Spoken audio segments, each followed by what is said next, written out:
Back to my channel Shailaja Dogabarthi. ఆరోగ్యమే మహాభాగ్యం, ఇది మనందరికీ తెలిసిందే.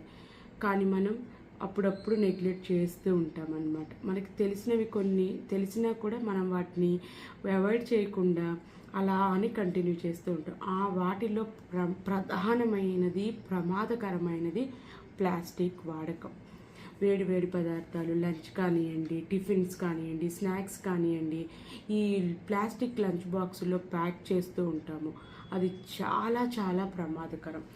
కొన్ని రకాలైన ప్లాస్టిక్లో బిస్ఫెనాల్ అనే రసాయనం ఆహార పదార్థాల వేడికి కరిగి ఆహార పదార్థాల్లో కలిసిపోతుంది.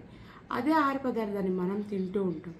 దీనివల్ల చాలా రకాల హార్మోనల్ సమస్యలకి దారితీస్తుంది.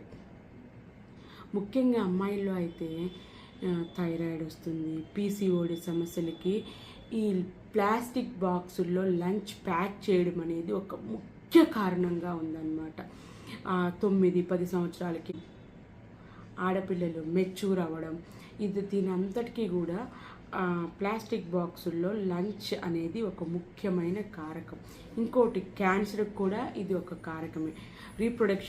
పెద్దవాళ్ళు రీప్రొడక్షన్ తగ్గటానికి కూడా ఇది ఒక కారణం అవుతుంది. కాబట్టి మనము ప్లాస్టిక్ బాక్స్లో కాకుండా స్టీల్ బాక్సుల్లోనే మనం లంచ్ బాక్స్ని ప్యాక్ చేయాలి.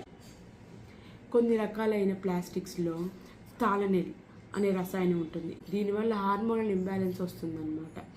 ఇంకోటి, ఈ ప్లాస్టిక్ డీగ్రేడ్ అయ్యి మైక్రో ప్లాస్టిక్గా విడిపోయి ఆహార పదార్థంలో కలిసిపోతూ ఉంటుంది.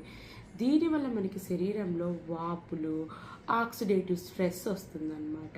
కాబట్టి వేడి వేడి పదార్థాలను కానివ్వండి, లంచ్ కానివ్వండి, స్నాక్స్ కానివ్వండి, ఆహార పదార్థాలు నిల్వ ఉంచడానికి ప్లాస్టిక్ని వాడకుండా, ప్లాస్టిక్ బాక్సులు, ప్లాస్టిక్ డబ్బాలు వాడకుండా స్టీల్ బాక్సుల్ని, స్టీల్ డబ్బాల్ని వాడితే చాలా చాలా మంచిది.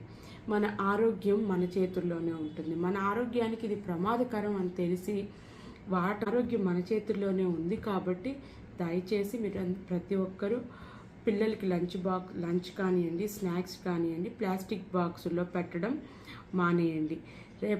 ఈ రోజు నుంచే మీరు పిల్లలకి స్టీల్ బాక్సుల్లో పంపించడానికి అలవాటు పడండి.